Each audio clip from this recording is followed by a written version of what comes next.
cerebrovascular accident.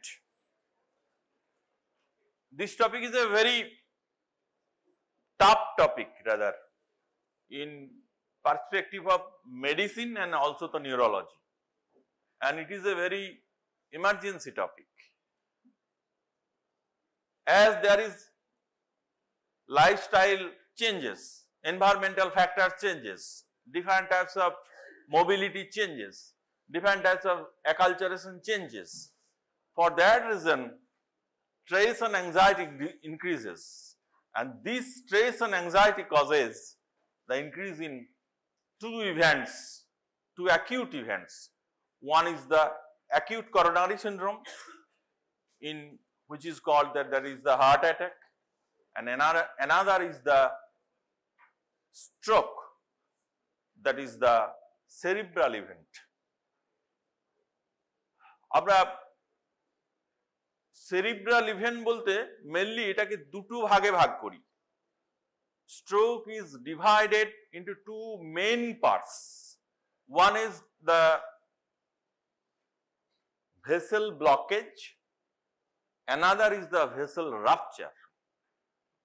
Vessel blockage, like a acute coronary syndrome, like a coronary artery disease, like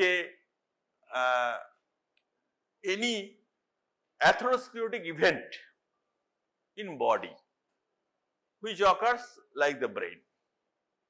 So, one part is the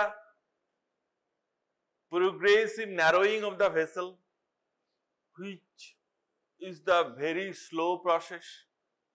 Another is the narrowing but a sudden process, which is called embolic process. And another is the rupture of the vessel, that is the hemorrhagic process. So broadly, we divided the stroke or cerebrovascular accident in three categories: thrombotic event, hemorrhagic event, and embolic event. তো আমরা এই stroke যখন বলবো, when we discuss the stroke, তো what are the risk factors for the stroke? একটা stroke তো জানলেই হবে না। তোমরা স্ট্রোকের পেশেন্ট দেখেছো প্রত্যেকে? all are seen in clinics? কেউ দেখে না থাকলে দাঁড়াও। all are seen. So very good. এই ক্লাসের আগে দেখা একরকম, ক্লাসের পরে যখন তোমরা আবার দেখবে তখন দেখবে তার একটা ভিউ চেঞ্জ হয়ে যাবে। যে আমি একটা না জেনে স্ট্রোক দেখেছিলাম আর কিছু জানার পরে স্ট্রোকটা দেখলাম। That is the two events. So what are the risk factors? The risk factors গুলো কি কি? দুটো ভাগে ভাগ করা হয়, দেখবে তোমাদের কমিউনিটি মেডিসিন পার্কের বই লেখা আছে। One is the modifiable risk factor, another is the non-modifiable risk factors. তাহলে modifiable risk factor কি? যে risk factor গুলো modify করা যায়।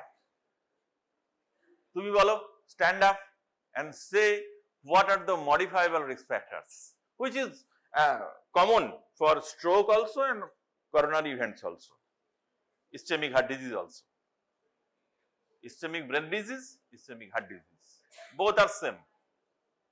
বলো, হ্যাঁ? ডায়েট, ইয়েস, একদম না বলতে পারবো না। Common, what are the common? ডায়েটটা তোমার নিচের দিকে চলে যাবে। মোস্ট কমন কোনটা যেটা মডিফাই করা যায়? Hypertension. Most common modifiable risk factor is the hypertension. দেখো, হাইপারটেনশন এমন একটা ইভেন্ট, সেখান থেকে থ্রম্বোসিস হতে পারে, সেখান থেকে এম্বোলিকও হতে পারে, সেখান থেকে হেমারেজিকও হতে পারে। So hypertension is the major risk factor. Next coronary event, diabetes. Yes, and diabetes is also a multi-system disorder and which have a vascular part, and defiance of the vascular change occurs in diabetes, and this depends on duration of the diabetes. তুমি দাঁড়াও, ডায়াবেটিসের definition বলো, তুমি বসো, দেখি কেমন diabetes পড়েছো। What is the definition of diabetes, মানে কি দেখে বলবে যে হ্যাঁ patient is suffering from diabetes. What is the particularly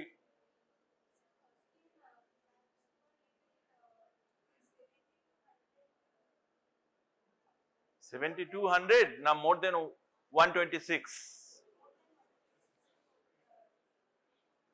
R postprandial more than 200 না more than 140? তুমি এটাকে একটু সাজিয়ে গুছিয়ে বলো তো, বুঝছো, একটু সাজিয়ে গুছিয়ে বলো, ডায়াবেটিসের ডেফিনেশনটাকে একটু সাজিয়ে গুছিয়ে বলো। মানে ও বলেছে কিন্তু এটা মানে এটা মানে ফার্স্ট প্রায়োরিটি আমি নেবো না, তোমারটা ফার্স্ট প্রায়োরিটি নেবো, বলতে পারবে?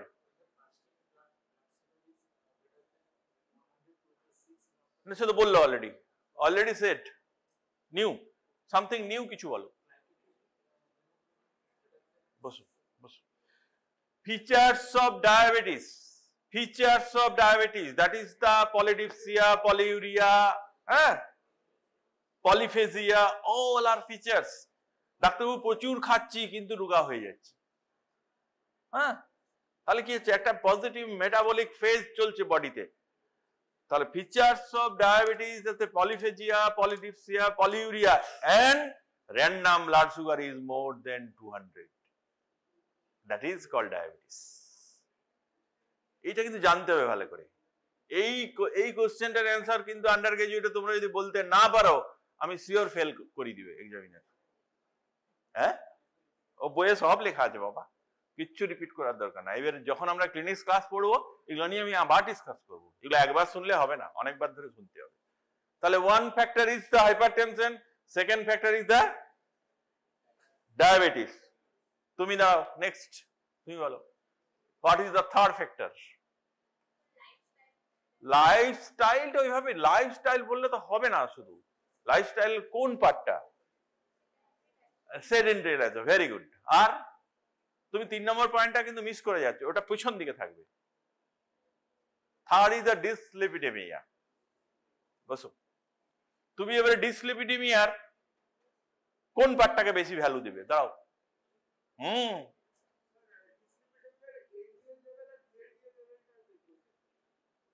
এলডিএল ভিএলডিএল এর মধ্যে কোনটা বেশি দেবে? এলডিএল। রিসেন্ট যে সমস্ত আমাদের স্টাডি হয়েছে কোলেস্টেরলের উপরে, সেখানে কিন্তু টোটাল কোলেস্টেরল, হ্যাঁ, high total cholesterol valuable, high triglyceride is valuable, but LDL is a very marker. আগে বলা হতো যে LDL is less, target LDL is less than 100। তারপর রিসেন্ট আমাদের আরো স্টাডি হলো, সেখানে বলা হলো target LDL is less than 70। তারপর বলা হলো target LDL is less than 50। এখন কি বলা হচ্ছে বলো তো? এখন বলা হয় অ্যাজ লো অ্যাজ পসিবল। এটা হচ্ছে স্ট্যান্ডার্ড গাইডলাইন। সুতরাং যখন তুমি ডিসলিপিডেমিয়া বলবে, অবশ্যই এলডিএলটা বলতে ভুলবে না। LDL is the main culprit for any kind of atherogenesis. So keep in mind, risk factor assessment is very important. Third is the, ও যেটা বললো, sedentary lifestyle. Fourth is the physical inactivity. Sedentary lifestyle related to the obesity, এটা বলা যেতে পারে আর কি, কারণ যার sedentary lifestyle থাকবে তারই আলটিমেট এবারে ওবেসিটি বললে কিন্তু সেখানে আবার তোমাকে একটা BMI বলতে হবে, আরেকটা কি বলতে হবে? Hip waist ratio, it is important. হ্যাঁ, ইন্ডেক্স গুলো বলতে হবে, সেই ইন্ডেক্স মার্কার অনুযায়ী। বসো, তুমি বসো না, মার্কার অনুযায়ী তোমাকে কিন্তু বলতে হবে। নেক্সট একটা পয়েন্ট তোমরা কিন্তু মিস করে যাচ্ছ, সেটা হচ্ছে smoking. Smoking is very much important. কারণ স্মোকিং কি করে, যে এই অ্যাথেরোজেনেসিস যে প্রসেসটা, প্যাথোলজি, আমি কিন্তু প্যাথোলজির মধ্যে আসছি এখনো, অ্যাথেরোজেনিস যে প্রসেসটা, সেই প্রসেসটাকে কিন্তু ইনক্রিজ করে। ভাস্কুলার যে থিকেনিং, এন্ডোভাস্কুলার যে থিকেনিং, সেখান থেকে ধরো প্লেটলেট এলো, ফিব্রিন এলো, সেখানে একটা ক্যাপ তৈরি করলো, সে খানিকটা ছিঁড়ে বেরিয়ে গেল। নিউরো প্রোটেকশন, এই যে আমরা স্ট্যাটিন ইউজ করি না, স্ট্যাটিনের রোল হচ্ছে প্লিওট্রপিক এফেক্ট। হ্যাঁ, এই প্লিওট্রপিক এফেক্ট মানে হচ্ছে এর একটা অ্যান্টিঅক্সিডেন্ট প্রপার্টি আছে, সেই প্রপার্টিটা এখানে কাজে লাগানো হয়। যে কারণের জন্য আমরা স্ট্যাটিনের দুটো পার্ট ইউজ করি, একটা হচ্ছে লো ইন্টেন্সিটি স্ট্যাটিন, একটা হচ্ছে হাই ইন্টেন্সিটি স্ট্যাটিন।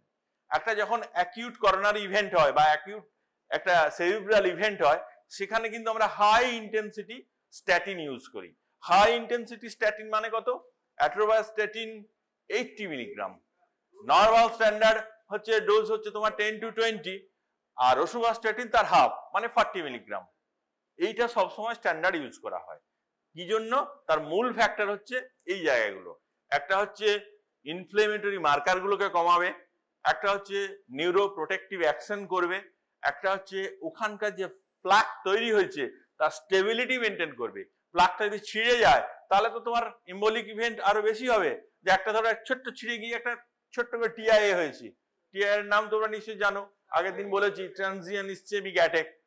এবং একটা টিআইএ যখন লেস দেন 1 আওয়ার হবে তার ম্যানেজমেন্ট একরকম, একটা টিআইএ যখন মোর দেন 1 আওয়ার হবে তার ম্যানেজমেন্ট কিন্তু একরকম।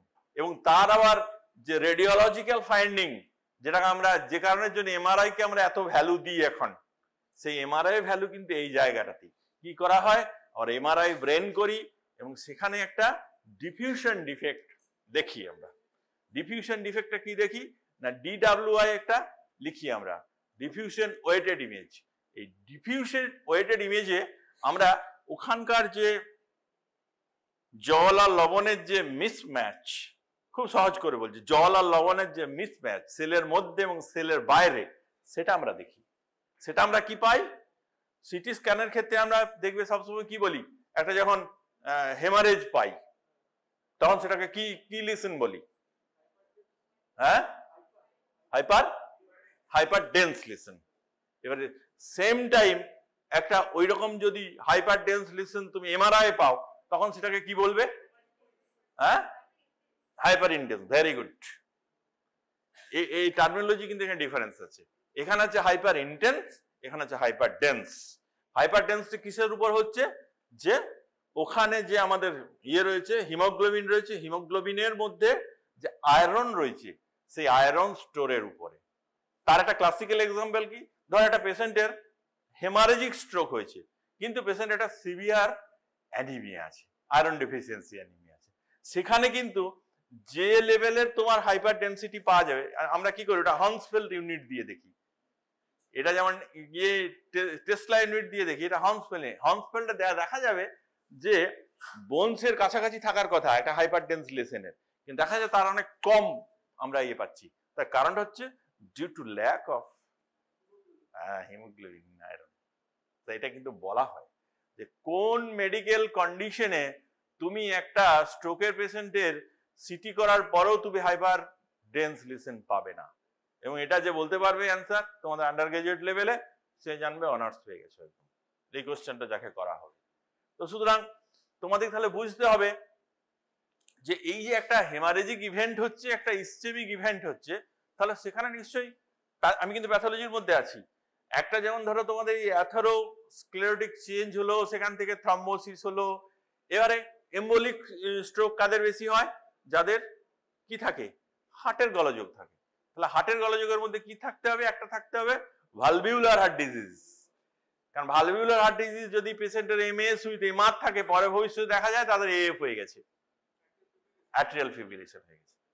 অ্যাট্রিয়াল ফিব্রিলেশন মানে নিশ্চয়ই ইসিজি পড়ানো হয়েছে, সেখানে নিশ্চয়ই দেখেছো একটা অ্যাট্রিয়াল ফিব্রিলেশনের ট্রেসিং কিভাবে সহজে চেনা যাবে, কোন পার্টিকুলার ইয়েটা থাকবে না? পিওএফ। গুড, পিওএফ থাকবে না, পিওএফ খুঁজে বেড়াবে। পিওএফ পাচ্ছ না মানে তুমি চোখ বন্ধ করে বলতে পারবে যেটা অ্যাট্রিয়াল ফিব্রিলেশন। এবারে তার সাথে যখন ওই কিউআরএস কমপ্লেক্স গুলো বড় বড় ধাবড়া ধাবড়া পাবে, বিভিন্ন আকৃতির পাবে, তখন ভিএফ ভিটি এই সমস্ত গুলোকে তখন আমরা ইয়ে করি। মানে আমি সহজ করে বললাম তোমাদের। তো যাই হোক, তাহলে আমরা প্যাথোলজিক্যালি এই একটা ইভেন্ট আমরা পাই। আর কি হয় যে একটা ধরো লোন এএফ হয়েছে পেশেন্টের, এএফ এর কারণ আমি জানি না, এই যেখানে একটা কনজেনিটাল হার্ট ডিজিজ আছে সেখান থেকে পেশেন্ট একটা এএফ হয়ে গেছে, বা ধরো একটা পেশেন্টের ধরো হাইপারট্রফিক কার্ডিওমায়োপ্যাথি হয়েছে, কথাটা শুনেছো? হাইপারট্রফিক কার্ডিওমায়োপ্যাথি টার্মটা শুনেছো? হ্যাঁ, না ওটা ঠিক নয়। হাইপারট্রফিক কার্ডিওমায়োপ্যাথিটা হচ্ছে যে এমন একটা ইভেন্ট যেটা ইয়ংদের দেখা যায় এবং অনেক সময় ডায়াগনোসিস হয় না, ডায়াগনোসিস হয় আফটার ডেথ। দেখবে শোনা যায় না যে ফুটবল খেলতে খেলতে হঠাৎ করে দৌড়ালো, কি হলো, মারা গেল। ক্রিকেট খেলতে খেলতে কি হলো, রোদের মধ্যে ছিল, পড়লো, মরে গেল, কারণ জানা যায় না। দেখা গেছে যে এইসব ক্ষেত্রে তাদের একটা কনজেনিটাল হার্টের ইয়ে আছে, যেটা নর্মালি কিন্তু আমরা অনেক সময় পাই না। মানে ইভেন আমরা যদি ট্রান্স যদি করি, ট্রান্স ইসোফিজিয়াল ইকো করলে অনেক সময় পাওয়া যায়, কিন্তু আমরা এই যে কনভেনশনাল মেথডে যে ইকোটা করি সেখানে কিন্তু অনেক সময় পাওয়া যায় না। তো সুতরাং এই হাইপারট্রফিক কার্ডিওমায়োপ্যাথি অনেক সময় পেশেন্টের একটা কিন্তু ইরেগুলার রিদিম নিয়ে আসতে পারে, সেখানে এফ একটা প্রেজেন্টেশন হতে পারে। এবার এফ হলো ধরো একটা কার্ডিয়াক ইভেন্ট হলো, সেই কার্ডিয়াক ইভেন্টে কি সাময়িক হলো, ফিউ সেকেন্ডের জন্য হবে। তো একটা পেশেন্টের যখন পিএসভিটি হয়, নামটা শুনেছি নিশ্চয়ই পিএসভিটি, হ্যাঁ পাইরেক্সিস। আমি আমার হাতটা এখানে চলে গেল কেন বলো তো দেখি, কে বলতে পারবে? হ্যাঁ, না না, সেখানে হচ্ছে যে এটা একটা ট্রিটমেন্ট, এটা হ্যাঁ হ্যাঁ হ্যাঁ হ্যাঁ, ওই জন্য দেখবে পিএসভিটি বললেই আমার হাতটা এখানে চলে যায়, রিফ্লেক্সলি চলে যায়। তার কারণ হচ্ছে ওটাই, ইয়েস, ওটা ট্রিটমেন্ট একটা, ওটা দিলেই সঙ্গে সঙ্গে ঠিক হয়ে যায় পেশেন্টের। হ্যাঁ, সেটা আইভি অ্যাডিনোসিন দেওয়া হয়, হ্যাঁ অ্যাডিনোসিন তো ড্রাগ অফ চয়েস, কিন্তু আইভি অ্যাডিনোসিনের কাজ করার ক্ষমতা হচ্ছে অনলি 6 সেকেন্ড। তো যাই হোক, ওই প্রসঙ্গে যাবো না, আমাদের সাবজেক্টের মধ্যে আমি বাইরে চলে গেলে আবার সমস্যা হয়ে যাবে। তো এবার হচ্ছে তাহলে এগুলো হচ্ছে রিস্ক ফ্যাক্টর। আর রিস্ক ফ্যাক্টর কি, যে এই যে ধরো হেমারেজিক সিভিএ আর ইসচেমিক সিভিএ, এখানে তো পেশেন্টের ইডিমা হয়, ইডিমা কিন্তু আলাদা আলাদা ইডিমা হয়। হেমারেজিক সিভিএতে কি হয়, ভেসোজেনিক ইডিমা হয়, শুধু জল থাকে। আর ইসচেমিক সিভিএতে কি হয়, সাইটোটক্সিক ইডিমা হয়। It is the difference. এবং এই কারণের জন্য হেমারেজিক সিভিএতে কিন্তু এই অসমোটিক ডায়ারেটিক্স এর ইউজ কিন্তু অনেক বেশি ইফেক্টিভ। এই যে আমরা অসমোটিক ডায়ারেটিক্স ইউজ করি না, ম্যানিটল ইউজ করি না আমরা, গ্লিসারিন ইউজ করি না আমরা, আর কি ইউজ করি, হাইপারটনিক স্যালাইন ইউজ করি। রিসেন্টলি তো 3% NaCl, 7% NaCl, লাস্টলি তো একটা স্টাডিতে দেখলাম 22% NaCl ইউজ করা হচ্ছে। এতটাই হাইপারটনিক স্যালাইন ইউজ করা হচ্ছে। কারণ আমার টার্গেট হচ্ছে এনি হাউ ইন্টারক্রেনিয়াল, হ্যাঁ ইন্টারক্রেনিয়াল যে প্রেসারটা বাড়িয়ে দিচ্ছে সেটাকে কমানো। কারণ পেশেন্টের সিমটমস যদি কমাতে হয় তোমাকে, তাহলে ইন্টারক্রেনিয়াল প্রেসারটাকে কিন্তু এনি হাউ তোমাকে কমাতে হবে। তাহলে এগুলো গেল হচ্ছে রিস্ক ফ্যাক্টর, এগুলো গেল তোমার, তাও রিস্ক ফ্যাক্টরের মধ্যে এগুলো মডিফায়েবল রিস্ক ফ্যাক্টর। আর নন মডিফায়েবল রিস্ক ফ্যাক্টর কি কি আছে তুমি বলো? এজ কেন? না না, সিম্পল অ্যান্সার দাও, যত এজ বেশি হবে তত স্ট্রোক বেশি হবে, বয়স্কদের স্ট্রোক বেশি হয় যত। এবারে হ্যাঁ, স্ট্রোক ইন ইয়ংটা আলাদা এন্টিটি আছে, আমরা কি বলি না, একটা এখন তো ধরো 20-22 বছরেও তো স্ট্রোক পাওয়া যাচ্ছে। যে ধরো কোকেন খায়, যে ধরো অ্যাম্ফিটামিন খায়, মাল্টিপল ইলিসিট ড্রাগ নেয়, তারও তো স্ট্রোক যে কোনো বয়সে হয়ে যেতে পারে। বা এই যে ধরো যারা ক্রনিক অ্যালকোহলে অ্যাডিক্টেড হয়ে যায়, ডিপেন্ডেন্ট অ্যালকোহলিক্স, যে অ্যালকোহলের বডিতে একটু অ্যালকোহলের পরিমাণ কমে গেলেই তখন বলে স্যার আমি আসছি একটু, হয়তো তোমাদের মধ্যে কেউ আসছে একটু, কি হলো, বোতলে রাখা আছে, একটু খেয়ে নিল, দিয়ে আবার এসে বসে গেল। তাদের এমনি কোনো নেশা হবে না, কিন্তু তারা কিন্তু dependent, craving for alcohol always. তো সুতরাং কিপ ইন মাইন্ড, যত বেশি এজ, এটা নর্মাল ফেনোমেনন, তত বেশি স্ট্রোকের হার বেশি। তার কারণ হচ্ছে যত এজ বাড়বে রিস্ক ফ্যাক্টর বাড়বে, যত এজ বাড়বে আর্টারির যে অ্যাথেরোস্ক্লেরোটিক চেঞ্জেস সেটা বাড়বে, যত এজ বাড়বে তার যে অ্যাসোসিয়েটেড কোমরবিডিটি গুলো সেগুলো বাড়বে। For that reason, it is non-modifiable. Another is the sex. Sex কেন? হ্যাঁ সেটা ঠিক আছে, কিন্তু এখানে why important for sex? Yes, males are more than the female. কিন্তু আবার comparatively post menopausal female are more than the pre-menopausal women. কারণ বলা হয় যে ইস্ট্রোজেন হচ্ছে protective to prevent this type of atherosclerotic events. আর হচ্ছে রেসিয়াল ফ্যাক্টরও কিন্তু ইম্পর্টেন্ট। দেখা গেছে এশিয়ান আমেরিকান আর কিছু আফ্রিকান পার্ট আছে, সেখানে কিন্তু স্ট্রোকের রিস্ক অনেক বেশি, যেখানে হিস্প্যানিক্সদের আবার কম অনেক। তো যাই হোক, এই পার্টগুলোও কিন্তু তোমাকে জানতে হবে। আর হচ্ছে সোশিও ইকোনমিক স্ট্যাটাস, কাদের বেশি হয়? বড় লোকদের বেশি হয় না ধনী গরিবদের বেশি হয়? হ্যাঁ, স্টিল স্টাডি সেজ এখনো সে poor socio economic status are suffering for. তার কারণটা কি? সে ভালো করে প্রেসারের ওষুধ খেতে পারে না, সে ভালো করে সুগারের ওষুধ খেতে পারে না, খেতে যেমন পায় না সাথে ওষুধও খেতে পায় না, ফর দ্যাট রিজন। সো এগুলো হলো স্ট্রোকের রিস্ক ফ্যাক্টরস। স্ট্রোকে তোমাদের একটা ক্লাসে হবে না, আমার মনে হয় দুটো লাগবে, কারণ এগুলো তো অনেক কিছু ডিটেলসে বলতে হবে, নাহলে তো ধরো গড়গড় করে বলে গেলে তো হবে না, বুঝতে পারবে না তোমরা। এবার হচ্ছে কি, যে আমরা একটা স্ট্রোক পেশেন্টকে কিভাবে অ্যাপ্রোচ করব, হোয়াট ইজ আওয়ার অ্যাপ্রোচটা কিভাবে করব? যে ধরো একটা পেশেন্ট এলো, সেখানে দেখবে অনেক রকমের মানে ক্রাইটেরিয়া আছে, এনআই স্কেল আছে, হ্যাঁ, ABCD2 এটা আছে, A ফর এজ, হ্যাঁ, B for blood pressure, C for clinical symptoms, D for diabetes, আর একটা D হচ্ছে ডিউরেশন। তাহলে একটা পেশেন্ট যখন লেস দেন 1 আওয়ার ডিউরেশনে associated diabetes, age more than 55 years, তখন কিন্তু তাকে অনেক বেশি তোমাকে ভ্যালু দিতে হবে, এবং তার সাথে ক্লিনিক্যাল সিমটমস। কি সিমটমস চলতে পারে? সেই সিমটমসটা আবার দুভাগে ভাগ হয়ে যায়, একটা অ্যান্টেরিয়র সার্কুলেশনের জন্য সিমটমস, একটা পোস্টেরিয়র সার্কুলেশনের জন্য সিমটমস। পোস্টেরিয়র সার্কুলেশনের জন্য সিমটমস গুলো কিন্তু আলাদা হয়। এখানে কিন্তু যে হেমিপ্যারিসিস হবে, মনোপ্যারিসিস হবে, পেশেন্টের ফেসিয়াল প্যারালিসিস হবে, পেশেন্টের স্পিচ চলে যাবে, তা হয় না কিন্তু। পোস্টেরিয়র সার্কুলেশনের জন্য কি হয়? ইয়েস, একটা হচ্ছে ভিজুয়াল ব্লারিং। স্পিচের একটা ডিফেক্ট হয়, সেটা হচ্ছে ডিসআর্থিয়া হয়। ডিসআর্থিয়াটা কিসের জন্য হয়? ব্রোকাস তো অ্যান্টেরিয়র সার্কুলেশনের মধ্যে পড়ছে। পোস্টেরিয়র সার্কুলেশনের মধ্যে স্পিচের ডিফিকাল্টি কি জন্য হবে? That cerebellar involvement. তুমি পোস্টেরিয়র পার্টটাকে ভাবো রে বাবা, তুমি অ্যান্টেরিয়র পার্টটা কেন ভাবছো? ব্রেনের তো দুটো পার্ট আছে, ব্রেনের যেমন আমরা ভাগ করি, দুটো পার্ট ভাগ করি, সামনেটা ভাগ করি, পিছনটা ভাগ করি। পোস্টেরিয়র পার্টে তো কি আছে? সেরিবেলাম আছে। এবার সেরিবেলার স্পিচ তো হয়, সেরিবেলার স্পিচ তো স্ক্যানিং স্পিচ। হ্যাঁ, আমার এইটা ভালো নেই। এই যে টিপিক্যাল যে স্ক্যানিং স্পিচ, এই স্ক্যানিং স্পিচটা দিয়ে তুমি কিন্তু ধরে ফেলবে যে patient having the cerebellar inverse. Cerebellar inverse আর কি হয়? পেশেন্টের অ্যাটেক্সিয়া হয়। এবার অ্যাটেক্সিয়া পেশেন্ট কেমন করে বলবে? ডাক্তারবাবু, হ্যাঁ ডাক্তারবাবু, ভাতটা আমি খেতে যাই, কিন্তু খাবারটা খেতে গেলে না আমার এই দিকে চলে যাচ্ছে। ফিঙ্গার টেস্ট করবে, দেবে, করতে পারছে না সে। প্রথমে আমরা কি করি? ফিঙ্গার টেস্ট করি। এবার এটা যখন পেশেন্ট করতে পারে, তখন তোমার হাতটাকে দেবে। ফিঙ্গার, ঠিক আছে, ফিঙ্গার নোজ টেস্ট। মানে আরেকটা তুমি দিলে, অবস্ট্রাকশন দিলে, ঠিক আছে।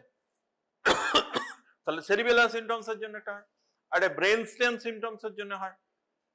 কারণ আগের দিনই বলেছি, ব্রেন স্টেমে সব ক্রেনিয়াল নার্ভ গুলো আছে, সেই ব্রেনিয়াল স্টেমের ক্রেনিয়াল নার্ভ গুলো ইনভলভমেন্ট হয়। আর কি হয়?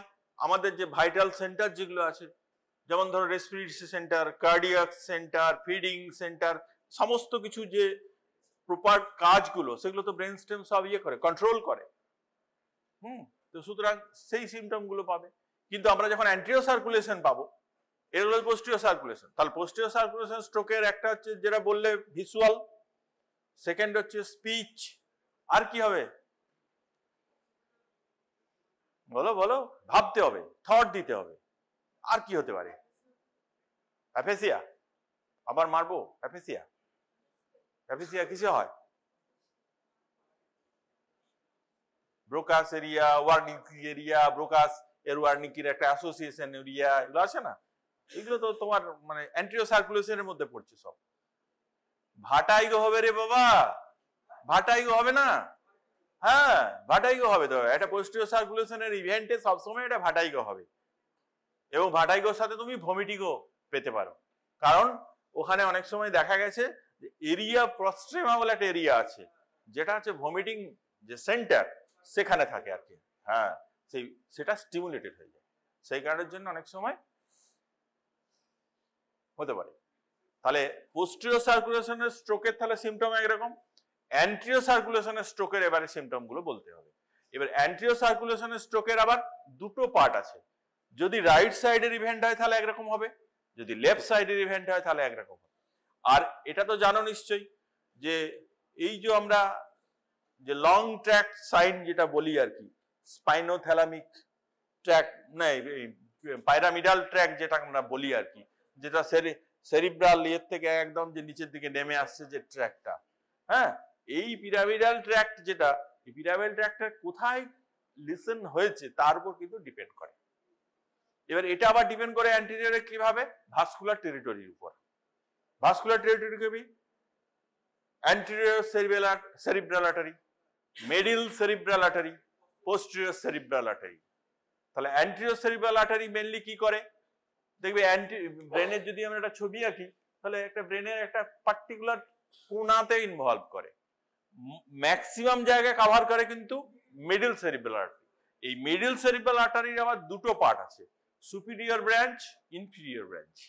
এবার যদি সুপিরিয়র আর ইনফিরিয়র ব্রাঞ্চ দুটো ইনভলভ হয়, তখন তোমাকে ধরতে হবে যে স্টেমে ইনভলভ হয়েছে, যে এই মেন স্টেমে নিশ্চয়ই ইনভলভ হয়েছে, সেজন্য দুটো পার্টে ইনভলভ হয়েছে।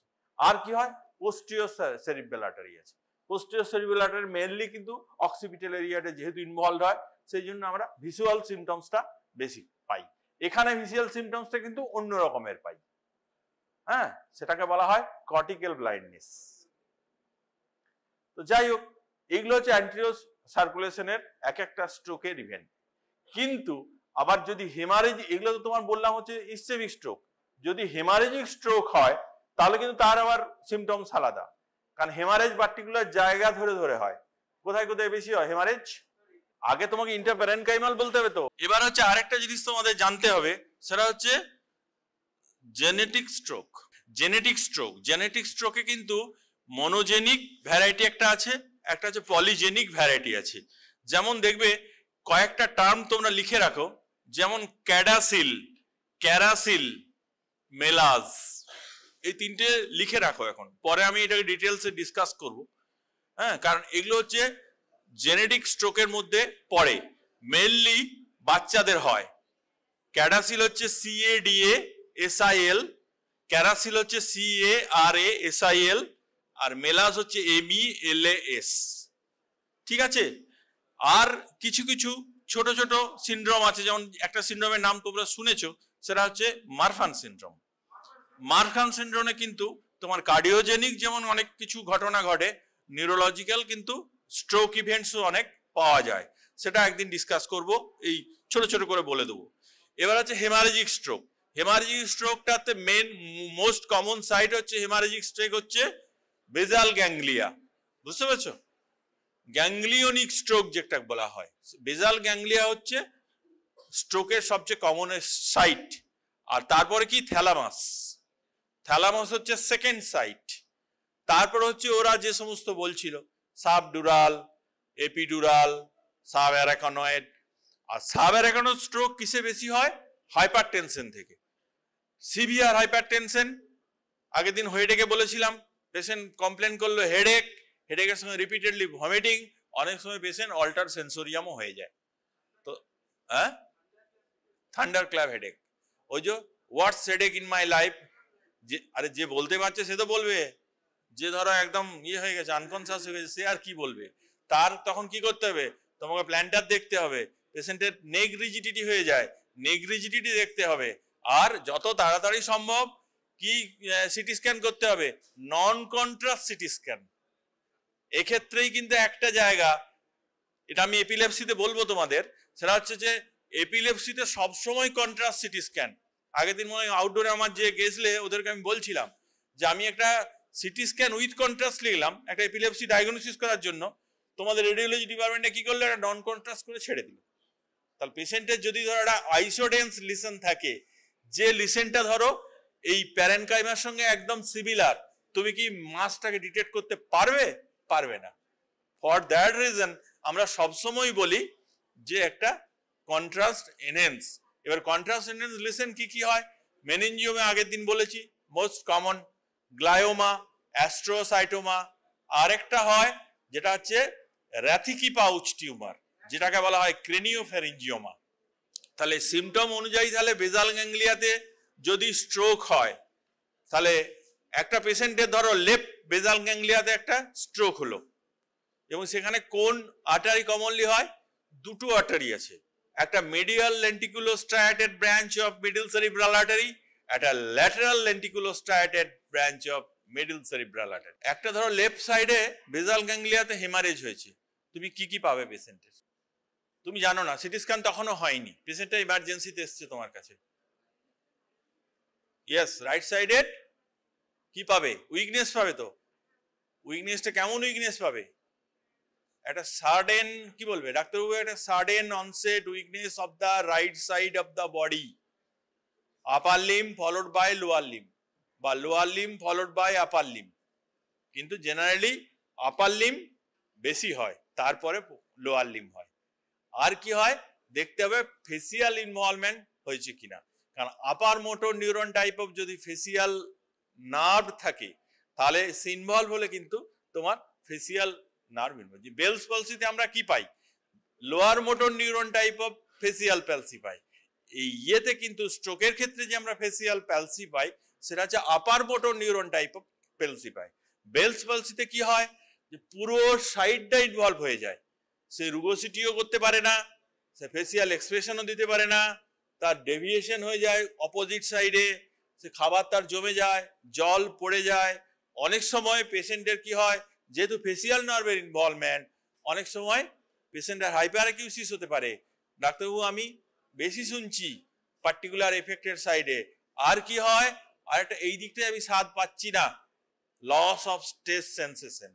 দুটো সিমটম যদি পাও, একটা হচ্ছে loss of taste sensation and hyperacusis, it is prognostically bad, এটা মনে রাখবে। আর একটা যেখানে আপার মোটর নিউরন টাইপে পাচ্ছ, সেখানে কিন্তু আপার মোটর নিউরন টাইপে কিন্তু যে রুগোসিটি, এই যে ফোরহেড রুগোসিটি আমরা দেখাতে বলি, পেশেন্ট কিন্তু দেখাতে কি পারবে, হ্যাঁ পারবে। আর লোয়ারটা যাবে, লোয়ার মোটরে মনে রাখবে পুরোটাই যাবে, আর এটা হচ্ছে আপার মোটরে আপারটা এসকেপ করে যাবে, এটাই হচ্ছে লজিক। ইয়াস, তো এখানে হচ্ছে যেহেতু বায়োল্যাটারাল একটা ইনারভেশনের নিউরোলজি ক্লিনিক, সেটা আরো ডিটেলসে বলতে হবে, কারণ তোমাদের কিন্তু বেলস পলসি শর্ট কেস হিসেবে থাকতে পারে পরীক্ষার এক্সামিনে। তো সুতরাং এইটা প্রথমেই তোমাকে কোশ্চেন করবে যে এটা কি থেকে হয়েছে, স্ট্রোক থেকে হয়েছে, প্রথমেই তোমাকে এই ধাক্কা দেবে একটা, এটা স্ট্রোক থেকে হয়েছে, স্ট্রোক, পেশেন্টটা স্ট্রোক হয়েছে, হ্যাঁ আইসোলেটেড একটা ইয়ে হয়েছে, ফেসিয়াল নিউক্লিয়াস ইনভলভ হয়েছে, সেখানে একটা ছোট ইনফ্যাক্ট হয়েছে, সেখান থেকে একটা স্ট্রোক হয়েছে, ফাট করে তোমাকে মানে টুইস্ট দিয়ে দেবে আর কি। তোমাকে কিন্তু আস্তে করে তুমি তোমার মতো করে আস্তে আস্তে ধরে ধরে ধরে ধরে বলবে, না স্যার আমি এক্সামিন করেছি, পেশেন্টের এই কমপ্লেন বলেছে। আর কি হয়, আর বেলস পলসির ক্ষেত্রে পেশেন্টের একটা এক্সপোজার টু কোল্ডের দেখবে একটা হিস্ট্রি থাকে সবসময়, যে ডাক্তারবাবু বাসে যেতে যেতে আমার জানলাটা খোলা ছিল, যেই জানলাটা খোলা ছিল কানে যেই ইনভলভ হলো, আর একটা ভাইরাল ইনফেকশনের একটা হিস্ট্রি থাকে। ওই জন্য আমরা জেনারেলি অ্যান্টিভাইরাল দিই। কি দেওয়া হয়, অ্যাসাইক্লোভির দিই, আর অনেক সময় এখন রিসেন্টলি আমরা না ওই যে ভ্যালাসাইক্লোভির দিই, ভ্যালটোভ্যাল বলে একটা ট্যাবলেট পাওয়া যায় 1 গ্রাম IVTDS করে। তো যাই হোক, তাহলে লেফট সাইডে লিসেন, রাইট সাইডে প্রেজেন্টেশন, ঠিক আছে, বসু। তাহলে এই প্রেজেন্টেশন গুলো কিন্তু প্রত্যেকটার কিন্তু দারুণ দারুণ প্রেজেন্টেশন। একটা স্ট্রোক পেশেন্ট তুমি যখন দেখবে তার প্রেজেন্টেশনের উপর, কারণ কি উপর থেকে নিচ অব্দি তার প্রেজেন্টেশন গুলো ডিফার করে প্রত্যেকটাই। এবং ইয়েতে যেমন স্ট্রোক হয়, একটা সেরিব্রামের মধ্যে যেমন আমরা স্ট্রোক বললাম, সেরিবেলামের মধ্যেও হয়, ব্রেন স্টেমের মধ্যেও হয়, পন্সেও হতে পারে, তাই তো? আর কোথায় হতে পারে, আরো নিচেও হতে পারে, স্পাইনাল কর্ডেও হতে পারে। কারণ স্পাইনাল কর্ডে ধরো কারো এটা এভিএম হয়ে আছে, সেখান থেকে রাপচার হয়ে গেল, সেটা একটা স্ট্রোক, তো স্পাইনাল স্ট্রোক তো একটা। বা ধরো পেশেন্টের একটা হাইপোপ্লাস্টিক ডিফর্মিটি, অ্যান্টিরিয়র স্পাইনাল যে আর্টারি, সে অ্যান্টিরিয়র স্পাইনাল আর্টারিটা ধরো ডিফেক্টিভ, তাই তো? অ্যান্টিরিয়র স্পাইনাল আর্টারি কোথা থেকে বেরিয়েছে? এরপরের দিনে টাক সেটা। আমি তো এখনো ভাস্কুলার টেরিটরিটা বলিনি, যাইনি এখনো, কারণ এখানে ইন্টারনাল ক্যারোটিড আর্টারি এগুলো পড়ে আসবে, কমন ক্যারোটিড আর্টারি, হ্যাঁ, এবং কমন ক্যারোটিড আর্টারি থেকে ইন্টারনাল এক্সটার্নালের কতগুলো ব্রাঞ্চ, কোন ব্রাঞ্চটা কাকে কিভাবে সাপ্লাই করছে, আইকা কাকে বলে, পাইকা কাকে বলে, তারপরে হচ্ছে তোমার এই যে আর্টারিগুলো, পেনিট্রেটিং যে আর্টারিগুলো আছে, হ্যাঁ, সেগুলো কিভাবে সাপ্লাই দিচ্ছে, এবং সেই অনুযায়ী তাদের সমস্ত কিছু সিমটমস হয়।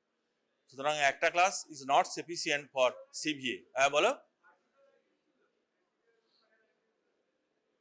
আমাকে কোশ্চেন করে লাভ নেই, তুমি কনফিডেন্সের সাথে যেদিন উত্তর দিতে পারবে সেদিন আমি শুনবো। যাই হোক, ঠিকই জায়গায় যাচ্ছ।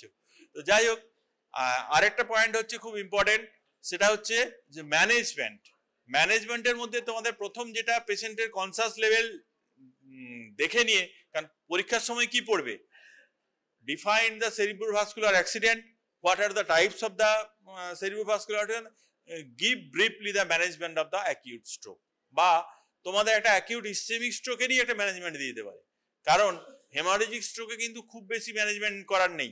ইসচেমিক স্ট্রোকে কিন্তু আমি বলবো পরের দিন, ইসচেমিক স্ট্রোকে কিন্তু অনেক রকমের ম্যানেজমেন্টের টেকনিক আছে, সেই টেকনিকগুলো এক একটা সময়, কারণ স্ট্রোকের যেমন একটা গোল্ডেন আওয়ার আছে, করোনারি ইভেন্টের জন্য একটা গোল্ডেন আওয়ার আছে, স্ট্রোকেরও একটা গোল্ডেন আওয়ার আছে। সেই গোল্ডেন আওয়ারের মধ্যে এলে তুমি কি করবে, গোল্ডেন আওয়ারের বাইরে চলে গেলে পেশেন্টের কি করবে, পেশেন্টের যদি ধরো এখানে যদি অ্যাথেরোস্ক্লেরোসিস পাও নেক ভেসেলস এর মধ্যে, সেখানে কি করবে, তার কারণ ফিউচারে তার তো রিকারেন্ট স্ট্রোকের একটা ইভেন্ট হতে পারে। একই পেশেন্টের তোমার দেখা যাচ্ছে ডিফারেন্ট এরিয়াতে স্ট্রোক হচ্ছে, আবার একটা পেশেন্টকে দেখতে পাচ্ছ যে একই দিকে বারবার স্ট্রোক হচ্ছে, তারপর কি সেগুলো তো সিগনিফিকেন্স আছে প্রত্যেকটারই। তো এই পরের ক্লাসটাতে এই জিনিসগুলো আমরা মেইনলি ডিসকাস করব, এবং আমি প্রত্যেকটা তোমাদেরকে একদম ইয়ে করে মানে ক্লিনিক্যাল ওরিয়েন্টেড করে করে বলবো, তাহলে ব্যাপারটা ইন্টারেস্টিং হবে এবং মনে থাকবে। আমি ওভারঅল ম্যানেজমেন্টটা তোমাদের বলে দিই, সেটা হচ্ছে একটা সাপোর্টিভ ম্যানেজমেন্ট, সবকিছুরই এবিসি তোমরা জানো নিশ্চয়ই, A for airway, B for breathing, C for circulation. এটার পরেও কি যে অসমোটিক ডায়াবেটিক দিয়ে ইন্ট্রাক্রেনিয়াল প্রেসারটাকে আমরা ম্যানেজ করব। এখানে যেমন অসমোটিক ডায়াবেটিক দিচ্ছি, দিচ্ছি হাইপারটনিক স্যালাইন দিচ্ছি, আর একটা কি ইন্ট্রাক্রেনিয়াল প্রেসারের টেম্পোরারি ম্যানেজমেন্ট করা হয়, কিভাবে করা হয়, আরে ম্যানিটল তো বললাম, আর কি, হ্যাঁ সান্ড করে তুমি করবে, মানে ইন্ট্রাক্রেনিয়াল প্রেসার ম্যানেজমেন্ট করবে, তুমি একদম ফেল করিয়ে দিবে, কিন্তু বার হলে ব্লাড তো বার করবে, সেটা তো তোমার ইন্ট্রাক্রেনিয়াল প্রেসার কমানো যাবে না। হেমিক্রেনিয়েক্টমি করতে পারো, এটা অপশন আছে, যেখানে একটা লার্জ ইসচেমিক সিভিএতে হেমিক্রেনিয়েক্টমি একটা। আমি অ্যান্সারটা জানতে চাইছি যেটা, সেটা হচ্ছে হাইপার ভেন্টিলেশন। এটা মনে রাখবে, hyper ventilation is one of the option for two decrease the intracranial pressure, এবং এটা কিন্তু খুব ইমিডিয়েটলি করা যায়, 2 to 3 ডেজের মধ্যেই করা যায়। তাহলে এটা গেল ইমিডিয়েট ম্যানেজমেন্ট। এবার হচ্ছে দেখতে হবে যে পেশেন্টের more prone to seizure or not, যেই পেশেন্টার কোনো সিজার অ্যাটাক হতে পারে কিনা।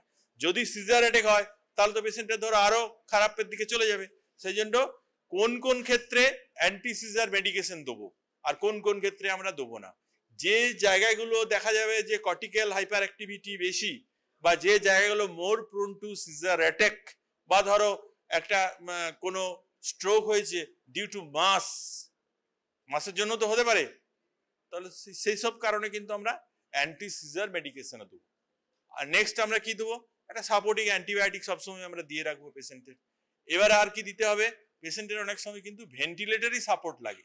এবার ভেন্টিলেটরি সাপোর্টের কিন্তু কিছু ক্রাইটেরিয়া আছে, পরীক্ষার খাতায় তোমরা জাস্ট ভেন্টিলেটরি সাপোর্ট কথাটা লিখে দিতে পারো, কিন্তু সেখানে ক্রাইটেরিয়া আছে কতগুলো, যে পেশেন্টের টাং ফল ব্যাক হয়ে যাচ্ছে কিনা, পেশেন্ট ফিডিং একদম ডিফেক্টিভ হয়ে যাচ্ছে কিনা, পেশেন্টের স্যাচুরেশন ফল করে যাচ্ছে কিনা, এই কতগুলো মার্কার দেখে আমরা পেশেন্ট ভেন্টিলেটরে যাবে না যাবে। কারণ কি, কারণ স্ট্রোক পেশেন্ট যদি একবার ভেন্টিলেটরে ঢুকে যায়, ও কিন্তু বের করে আনা খুব মুশকিল হয়ে যায়।